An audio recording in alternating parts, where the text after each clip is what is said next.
तर राष्ट्रवादीचे 4 नेते सुनेत्रा पवार यांना कंट्रोल करू पाहतायत असा गंभीर आरोप आमदार रोहित पवार यांनी केलाय। 4 नेत्यांचं वागणं सारा महाराष्ट्र बघतोय, आम्ही खपून घेणार नाही असा इशाराही त्यांनी दिलाय।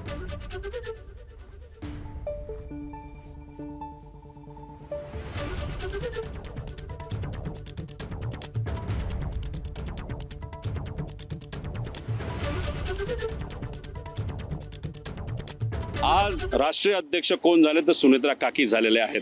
त्याच्याचबरोबर आज उपमुख्यमंत्री कोण आहेत तर सुनेत्रा काकी आहेत। त्यामुळे तिथं वागत असताना स्टेजवर आणि इतर गोष्टीमध्ये जरा सांभाळून वागा, कारण महाराष्ट्र तिथं बघतोय। अहो काल आम्ही बघत असताना किती वाईट वाटलं। जायला जागा सुद्धा कुठं द्यायची तर ते नेते तिथे ठरवणार।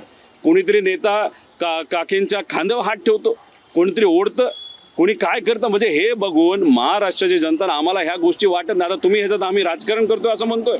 आमच्या काकींचा जो आदर आहे, कारण काकी मोठ्या नेत्या आहेत, त्या नक्कीच खूप चांगलं काम अजितदादांचं काम सारखं काम करतील असा आम्हाला विश्वास आहे। पण जरा सांभाळून वागा आणि सांभाळून त्या ठिकाणी बोला, एवढंच या ठिकाणी सांगतो। दरम्यान रोहित पवारांनी केलेल्या आरोपांनंतर राष्ट्रवादीचे आमदार अनिल पाटील यांनी प्रतिक्रिया दिली आहे। रोहित पवारांकडे पुरावे असतील तर ते त्यांनी यंत्रणांना द्यावेत असं अनिल पाटलांनी म्हटलंय। तर रोहित पवारांना पक्षाचा कब्जा हवाय, त्यामुळे ते आमच्या नेत्यांवर खापर फोडतायत असाही आरोप अनिल पाटलांनी केलाय। आपल्यासोबत आमदार अनिल पाटील आहेत। ज्या प्रकारे रोहित पवार ते म्हणतात की मी एक लढा लढतोय आणि या लढ्यामध्ये जे अजित पवार प्रेमी आहेत, समर्थक आहेत, त्यांनी सोबत यावं, आपल्या पक्षाची आणि आपली वैयक्तिक भूमिका काय? ते मुळामध्ये रोहित पवारांच्या बरोबर आमचं जाण्याचा काही संबंध नाही। रोहित पवार काही कुठली एजन्सी नाही।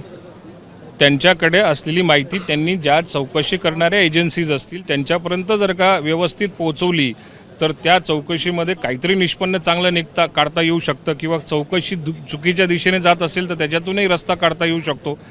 आम्ही त्यांच्याकडे जाण्याची आवश्यकता काय?